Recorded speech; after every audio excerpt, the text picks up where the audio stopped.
Sebab tu kita tak boleh beranjak. Kita tidak boleh lari daripada asas agama ini.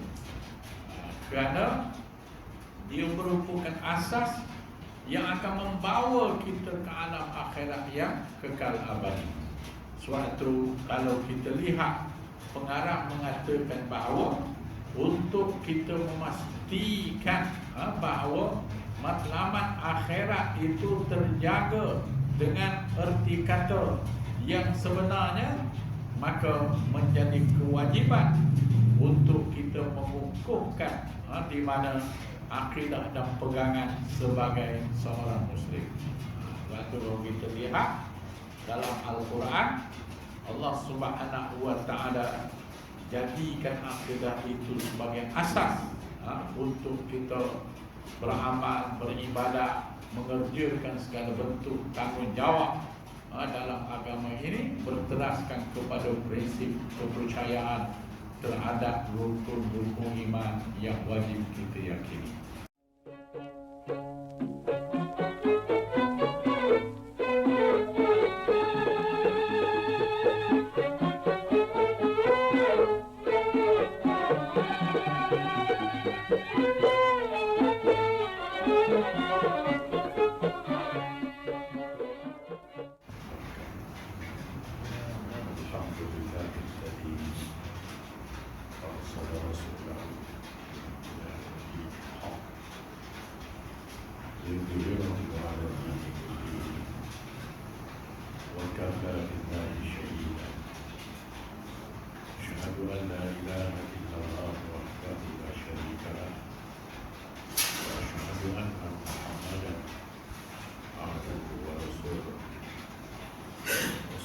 Wassalamu ala sayyidina Muhammad wa ala alihi wa ashabihi wa man da'a bi da'watihi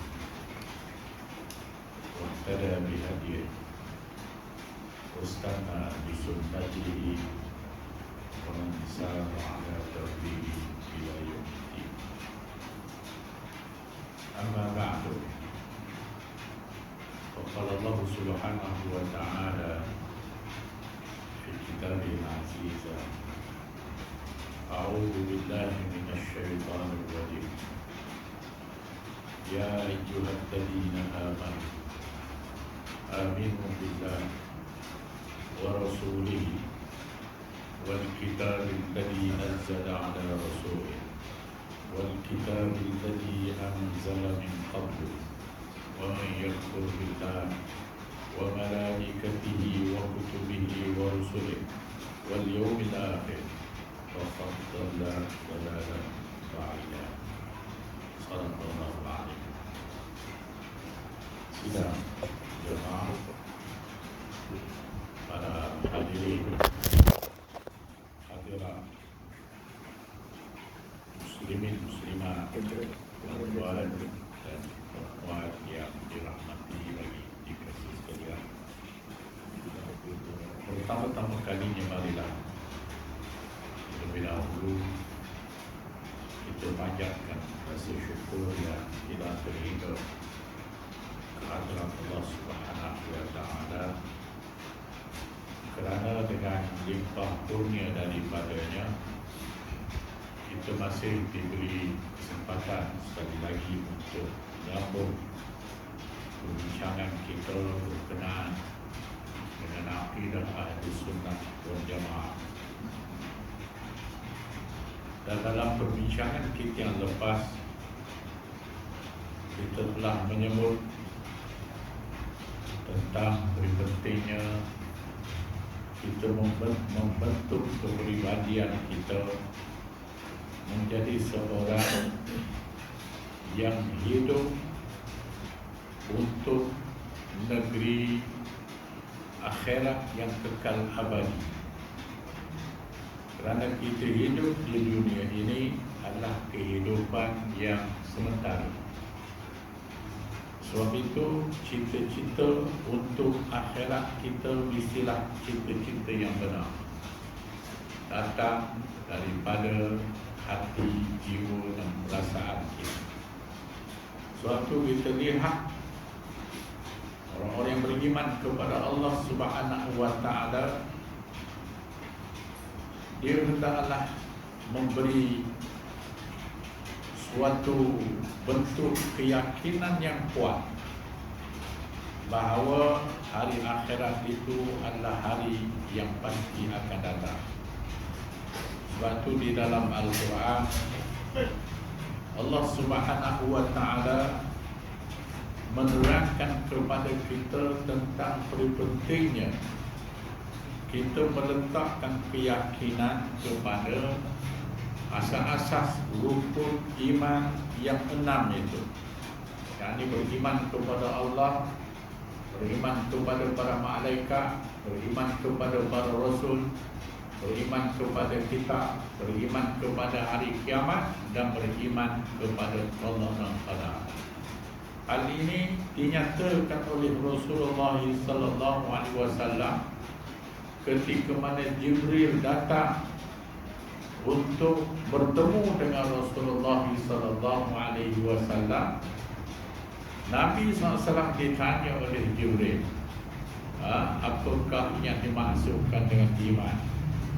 Lalu Jibril berkata, iman itu ialah tu'mina billah wa malaikatihi wa kutubihi wa rusulihi wal yaumil akhir wa tu'mina bil qadari khairihi wa syarrihi.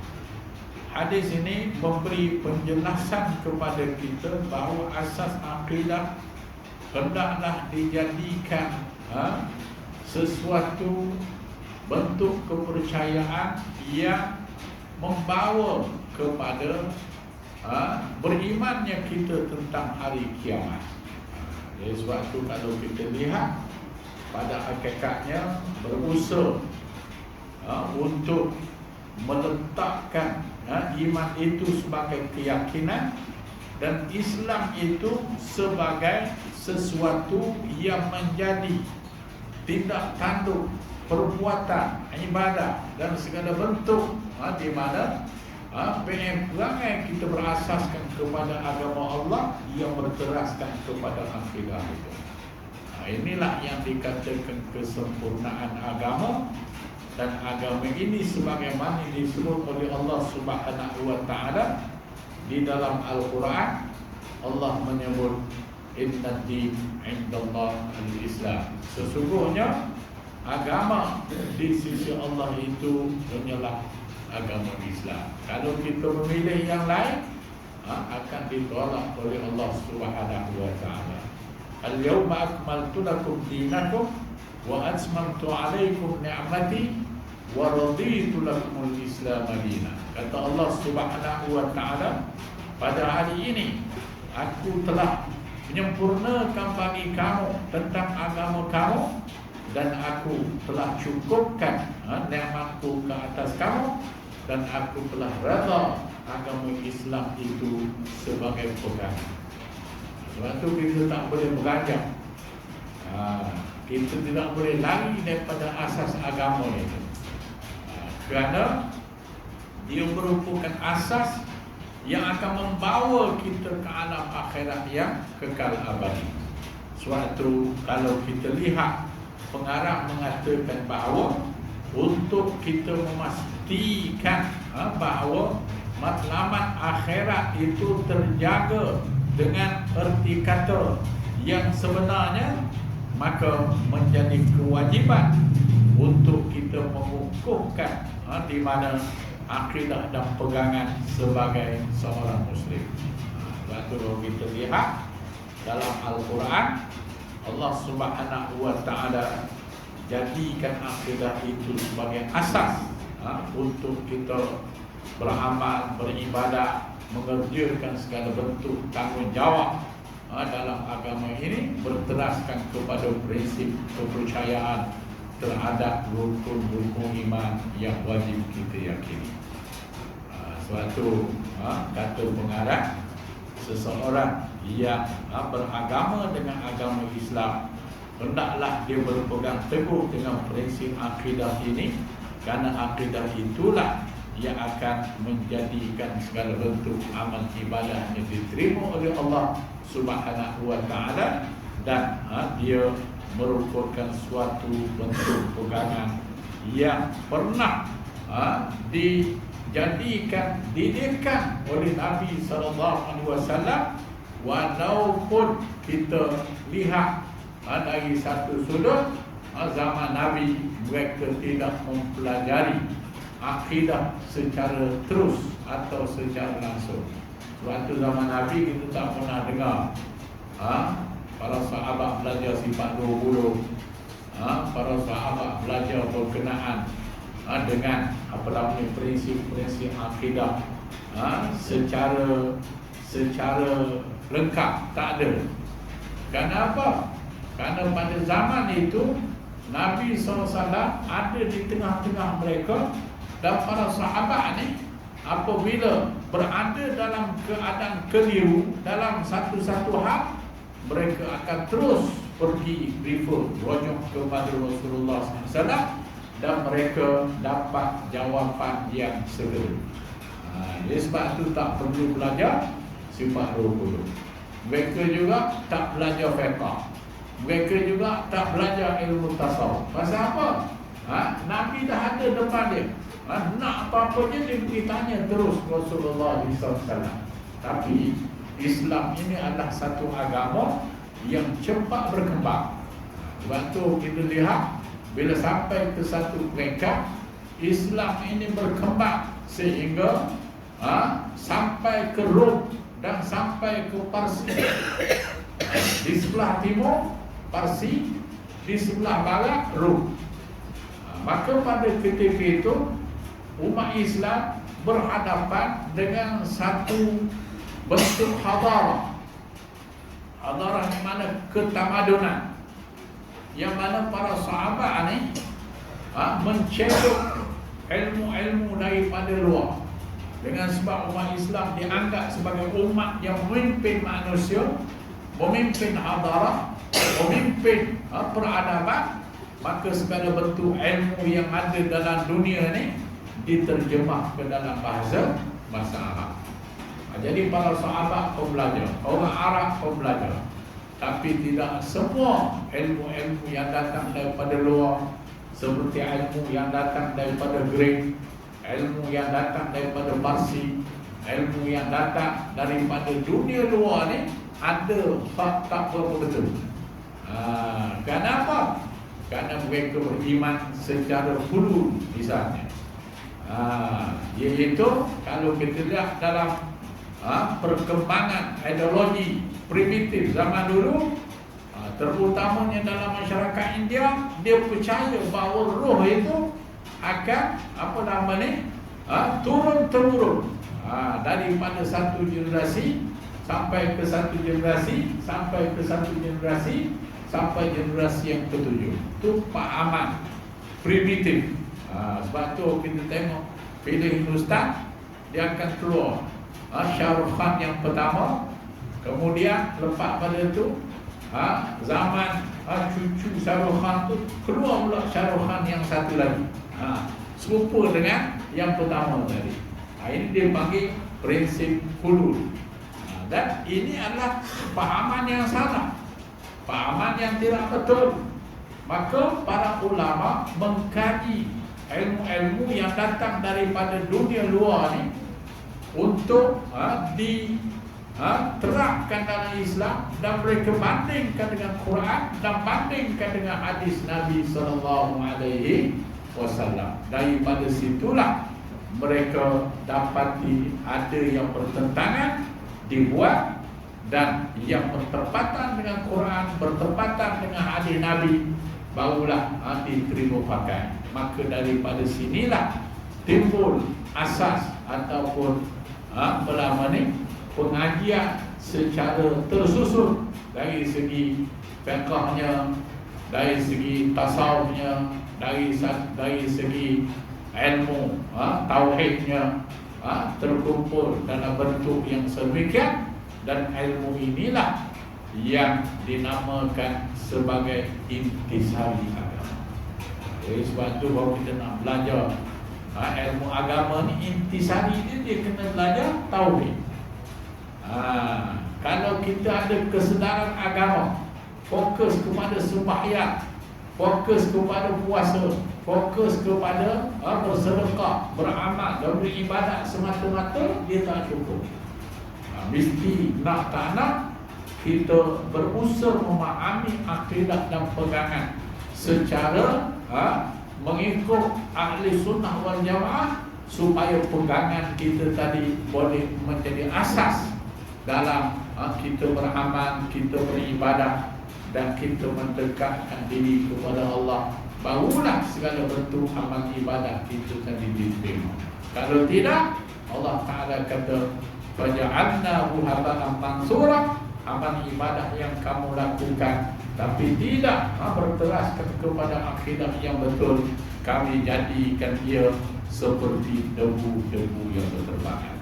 Ini disebut oleh Allah Subhanahu wa Ta'ala dalam Al-Quran.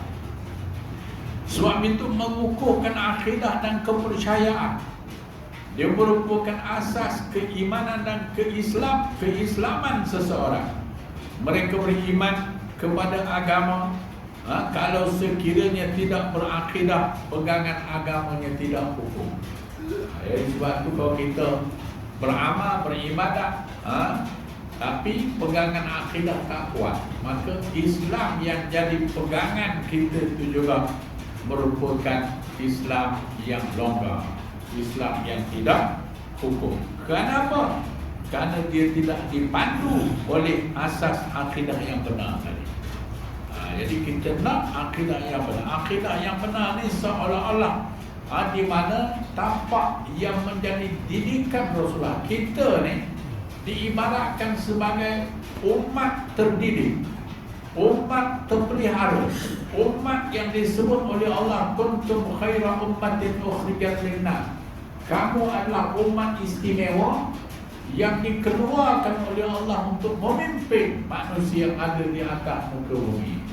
Jadi kalau kita sebagai pemimpin, kita sebagai umat terpilih dan terbaik, maka sudah tentulah kita mesti mempunyai asas didikan yang kukuh, yang melayakkan kita untuk jadi umat terpilih tadi. Sebab itu Abul Hasan Ali Al-Hasani An-Nadawi, seorang ulama besar daripada India, dia kata umat Islam ini diibaratkan seperti pokok-pokok yang bermanfaat, ditanam oleh para petani, bermula daripada benih yang dipilih daripada benih-benih yang baik, dan diletakkan pula tanaman itu di atas tanah yang subur, lalu dijaga, disiram, dibaja dan dikawal supaya pokok tersebut tidak diganggu gugat oleh makhluk-makhluk perosak, yang akhirnya pokok itu membesar, dia boleh mendatangkan hasil yang baik untuk para petani. Jadi kita tanam rambutan, kita tanam durian, musangking, ada. Saya dengar orang tanam musangking, dia kata batang pokok musangking tu pun dia siram, dia jaga, dia berus, jangan ada kulat-kulat, sikit pun tak bagi ada kulat. Dia nak naik dengan subur. Ini yang dikatakan pokok-pokok yang bermanfaat, pokok-pokok yang dijaga dan dikawal. Akhirnya pokok itu membesar, dia boleh memberi hasil yang lumayan. Kita membeli musangking dekat RM750. Nak boleh nampak benda itu mestilah bermula daripada benih yang baik tadi, benih yang menjadi pertaruhan kepada para petani. Maka itulah yang dikatakan umat Islam. Umat Islam ni dididik oleh Rasulullah, ditanamkan keimanan, ditanamkan cara beribadah, ditarbiahkan pula untuk kita beramal, memberi manfaat untuk diri kita dan orang lain yang ada di sekeliling kita. Sebab tu umat Islam ni umat yang sentiasa memberi faedah kepada orang lain. Bukan sahaja kepada umat Islam, tapi bangsa-bangsa yang ada di atas muka bumi ini mengambil faedah daripada Islam dan umat Islam itu sendiri. Sebab tu kita lihat ilmu yang berbagai, ilmu fizik, ilmu kedoktoran, ilmu-ilmu yang ada tadinya ni pun di mana pihak barat dulu ni dia curi ilmu tu daripada di mana ulama-ulama Islam yang mereka terjemah ke dalam bahasa mereka, yang asal usulnya ilmu itu datang daripada dunia kita, dunia Islam. Ini dikatakan umat Islam sebagai umat terpilih, umat yang diibaratkan seperti pokok-pokok yang bermanfaat. Berbanding dengan umat-umat yang lain, umat-umat yang lain ini diibaratkan oleh Abdul Hasan Ali Al-Hasan An-Nadawi seperti pokok-pokok yang melata. Pokok-pokok yang melata ni dia tidak dijaga daripada awal. Umpama ni kalau kita lihat pokok duri, ada orang pergi cari benih pokok duri tanam, tak ada. Pokok dedalu, pokok dedalu dia tumbuh, dia singgah ke mana-mana, pokok lain menumpak. Dia tidak dijaga, tidak disiram, tidak dikawal. Begitu juga pokok-pokok seperti pokok lalak. Ada orang pergi cari benih pokok lalak, tanam pokok lalak, bagi tumbuh subur, tak ada.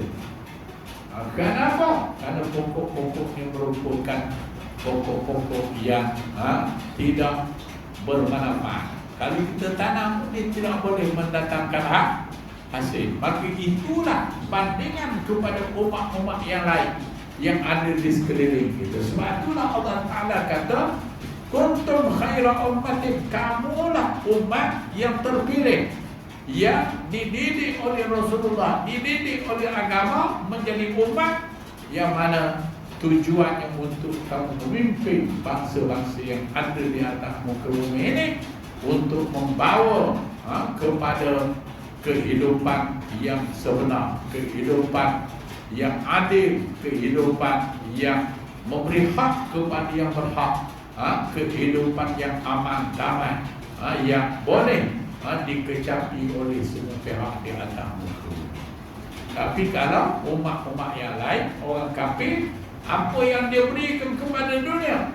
Dia berikan persengketaan, dia berikan peperangan, dia berikan ketidakadilan, dia berikan penindasan dan berbagai bentuk di mana kehidupan yang menyukarkan kita ni sebenarnya terhasil daripada sikap manusia yang tidak beriman kepada Allah Subhanahu wa Ta'ala. Sebab tu Allah Ta'ala kata, sesungguhnya orang-orang yang tidak beriman itu mereka hanya melakukan kerosakan dan kehancuran di darat dan di lautan, sehinggalah dia boleh menyusahkan orang lain yang ada di sekeliling.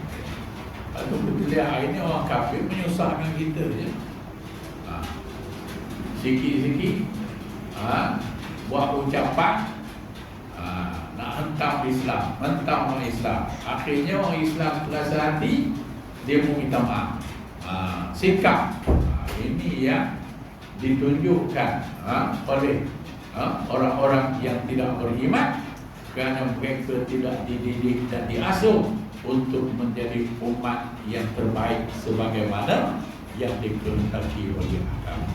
Maka oleh kerana yang demikian, menjadi kewajiban kepada setiap kita untuk mendalami tentang persoalan akidah dan pegangan agama ini, supaya setiap kita, setiap mukallaf mempunyai pegangan yang tersendiri. Karena setiap orang dari kalangan kita, dia di mana kita ada pegangan, ada kepercayaan, yang mana dengan pegangan dan kepercayaan akidah yang jelas tadi menyebabkan kita boleh membedakan mana yang hak dan mana yang batil.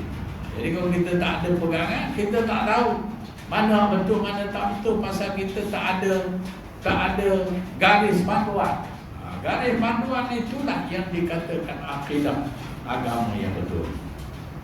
Maka sehubungan dengan itu, dapat kita fahami bahawa Islam merupakan agama yang mempunyai teras akidah yang perlu kita jadikan pegangan, dan dia merupakan fardu ain untuk kita mempelajari. Sebab tu bagi kita yang belajar akidah ni dia ada fardu ain yang tersendiri, hak-hak yang telah ditetapkan untuk kita fahami. Sebab tu dia ada fardu ain dalam bab akidah, ada fardu ain dalam bab fiqh, ada fardu ain dalam bab ilmu tasawuf. Supaya kita dapat menjadikan semua itu sebagai asas untuk kita beramal. Fiqh untuk kita mengesahkan amal ibadah kita. Akidah ni untuk kita mengesahkan pegangan kita. Ilmu tasawuf ni pula untuk kita dapat membedakan mana dia sifat-sifat yang mazmumah dan manakah dia sifat-sifat yang mahmudah. Sebab dalam hidup kita ni hati nurani kita sentiasa dibolak-balik dengan yang baik dan yang buruk. Maka kalau kita belajar ilmu berkait rapat dengan tasawuf tadi, kita dapat mencari yang murni, yang baik, yang elok untuk kita jadikan pegangan. Sebab itulah di dalam Islam,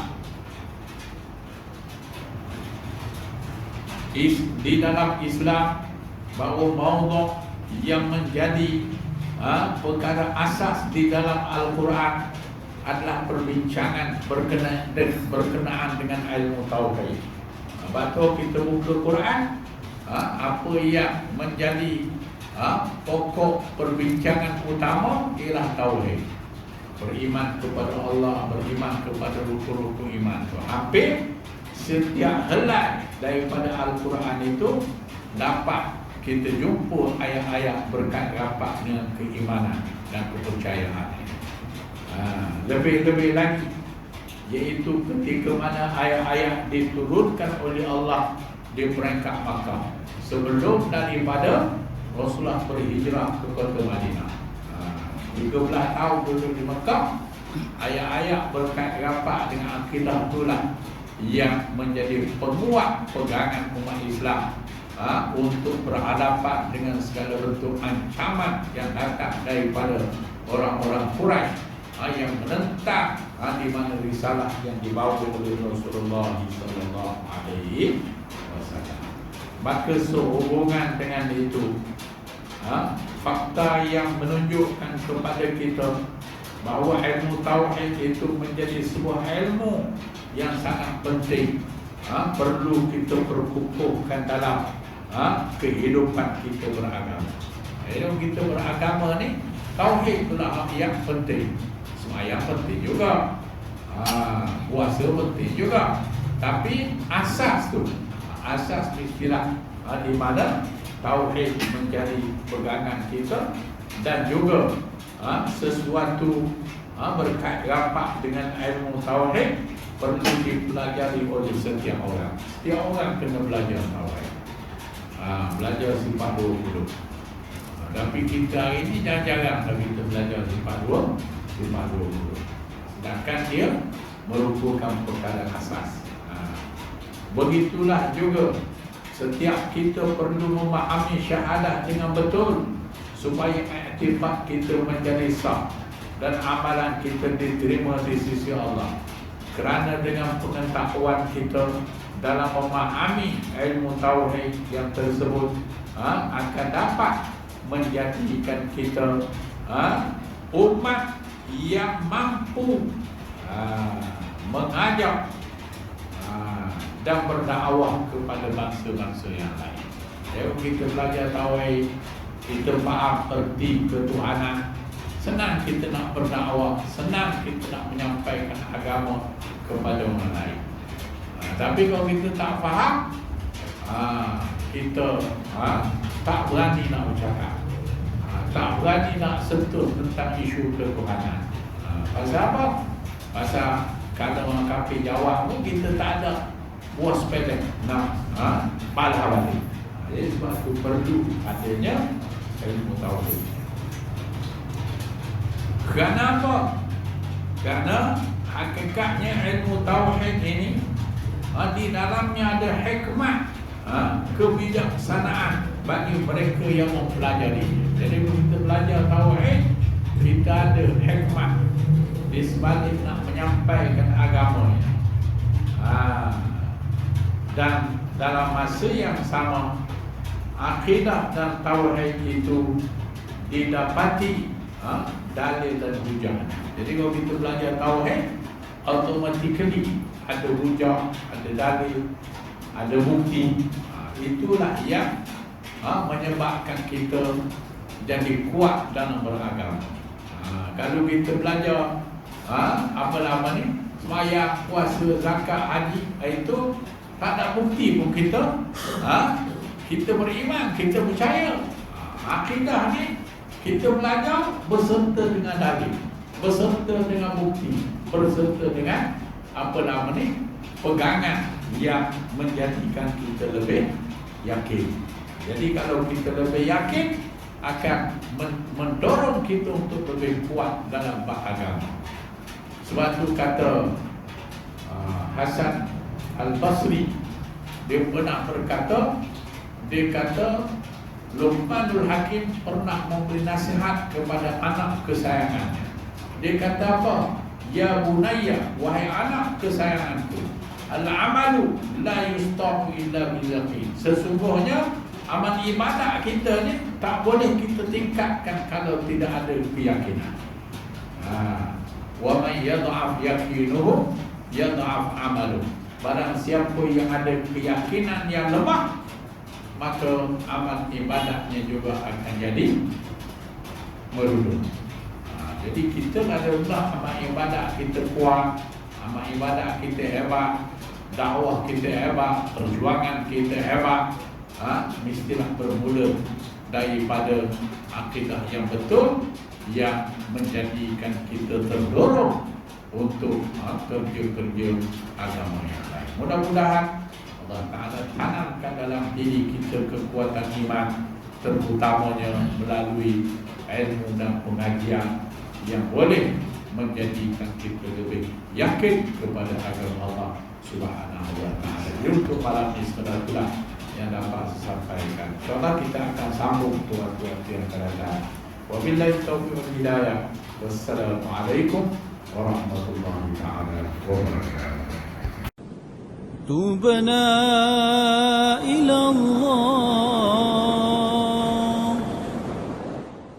ورجعنا إلى الله وندمنا على ما فعلنا